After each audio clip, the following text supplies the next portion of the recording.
is January 17th. Welcome to Big Book Daily. My name is Rob. I am an alcoholic. It is a thrill, honor, and joy to be here with you today as we journey through the Big Book of Alcoholics Anonymous and the 12 Steps and 12 Traditions. Today at the Big Book, we're going to continue our journey through Bill's story. We'll be reading page 7. Out of the 12 and 12, we're on step 2. We'll read page 30, and we will read the 24 hours a day and daily reflection. So hope y'all are doing well this morning, my friends. Life is good over here. We've been given a brand new set of 24 hours once again, and what a blessing it is just to be alive. So with that, let's go ahead and get to the good stuff.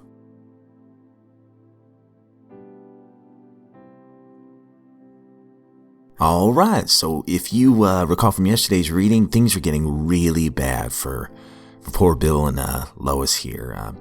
Bill's drinking has gotten so bad that he's drinking just for oblivion, just to black out, and he's afraid he's going to take his own life. He doesn't trust himself, and he doesn't know what else to do. So let's find out what happens on page 7. My brother-in-law is a physician, and through his kindness and that of my mother, I was placed in a nationally known hospital for the mental and physical rehabilitation of alcoholics. Under the so-called belladonna treatment, my brain cleared. Hydrotherapy and mild exercise helped much. Best of all, I met a kind doctor who explained that, though certainly selfish and foolish, I'd been seriously ill bodily and mentally. It relieved me somewhat to learn that in alcoholics, the will is amazingly weakened when it comes to combating liquor, though it often remains strong in other respects. My incredible behavior in the face of a desperate desire to stop was explained. Understanding myself now, I fared forth in high hope. For 3 or 4 months, the goose hung high. I went to town regularly and even made a little money. Surely this was the answer: self-knowledge. But it was not. For the frightful day came when I drank once more. The curve of my declining moral and bodily health fell off like a ski jump. After a time, I returned to the hospital. This was the finish, the curtain, it seemed to me. My weary and despairing wife was informed that it would all end with heart failure during delirium tremens, or I'd develop a wet brain, perhaps within a year. She would soon have to give me over to the undertaker or the asylum. They didn't need to tell me. I knew, and almost welcomed the idea. It was a devastating blow to my pride. I, who thought so well of myself and my abilities, of my capacity to surmount obstacles, was cornered at last. Now I was to plunge into the dark, joining the endless procession of sots who'd gone on before. I thought of my poor wife. There'd been much happiness after all. What would I not give to make amends? But that was over now.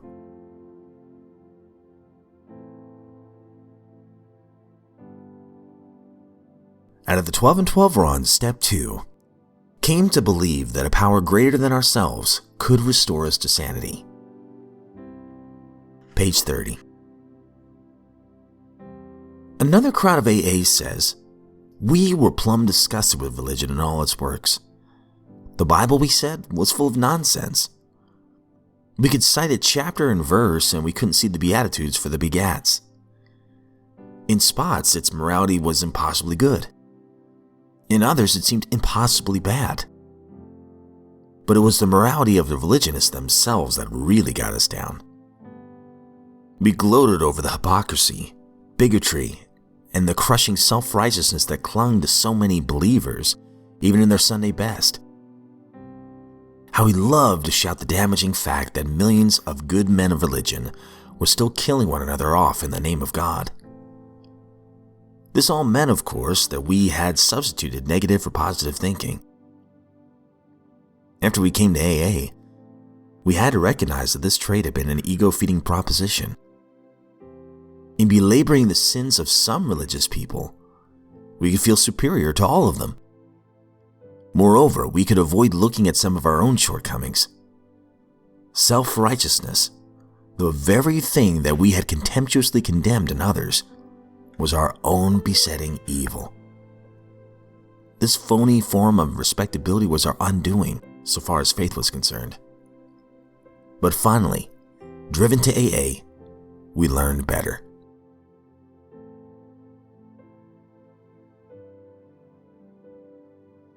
"24 hours a day, January 17th. AA thought for the day. It doesn't do much good to come to meetings only once in a while and sit around, hoping to get something out of the program. That's alright at first, but it won't help us very long.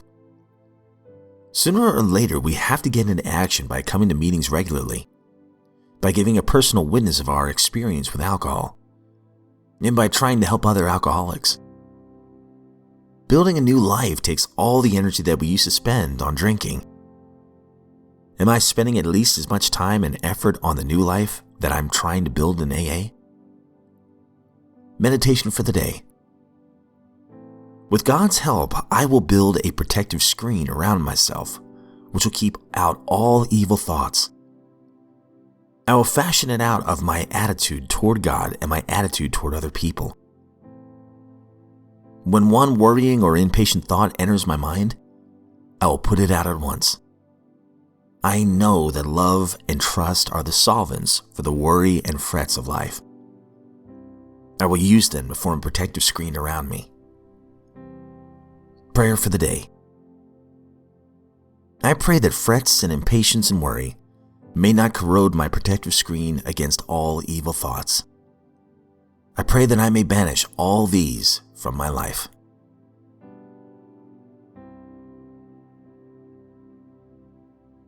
Daily Reflection, January 17th. Happiness comes quietly. The trouble with us alcoholics was this. We demanded that the world give us happiness and peace of mind in just the particular order we wanted to get it, by the alcoholic route. And we weren't successful. But when we take time to find out some of the spiritual laws and familiarize ourselves with them and put them into practice, then we do get happiness and peace of mind. There seem to be some rules we have to follow, but happiness and peace of mind are always here, open and free to anyone. Dr. Bob and the Good Old Timers, page 308.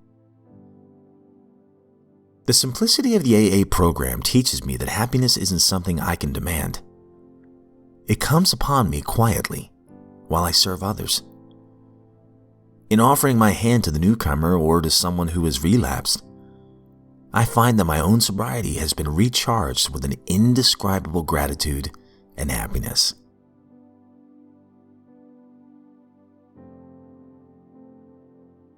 All right, that concludes today's reading and some great stuff today. I love in the big book where Bill is sent to Towns Hospital, and it says close to the bottom of page 7, surely this was the answer, self-knowledge.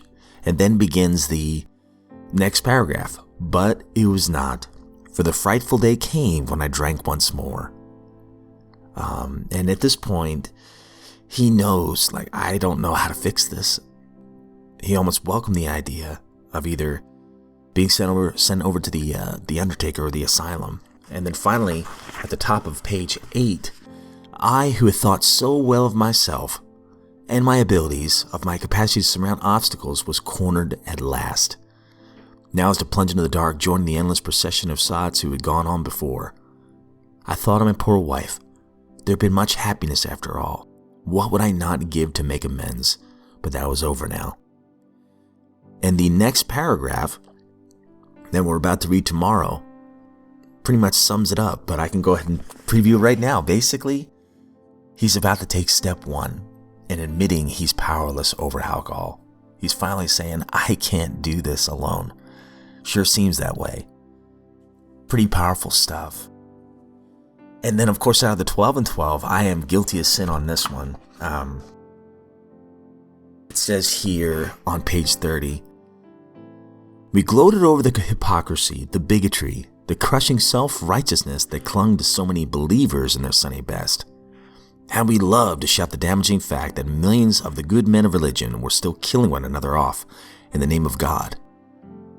This was me. A lot of times I go, I don't want to go to church. There's a bunch of hypocrites there. I don't want any of that, I would lump them all into one pile and quickly realized I had a very closed mind about religion. I had a couple of negative experiences and I used that as an excuse to just kind of give up the whole God idea for a long time. But what I found out through the program is, one, how prideful and egotistical I can be. And two is to always remain teachable and keep an open mind. And I learned over time to completely kind of shift my attitude and outlook upon my higher power. And thanks to the steps and trying to work an honest life, I feel like that's given me a closer connection with my higher power than I ever had before. But anyways, that's all we have time for today, my friends. I hope you all are having a great one today. If you are sober, I hope you know that you're a miracle and that those who love you are very proud of you. And if you're not sober, I hope you know that you're worthy of recovery and you are a miracle as well, and you have great value. Please know, as always, I don't speak on behalf of AA, NA, Al-Anon, any other sect or denomination. I am just a friend in this lifeboat of recovery, just honored to be here. And if we're given another set of 24 hours, I sincerely look forward to seeing you right back here tomorrow.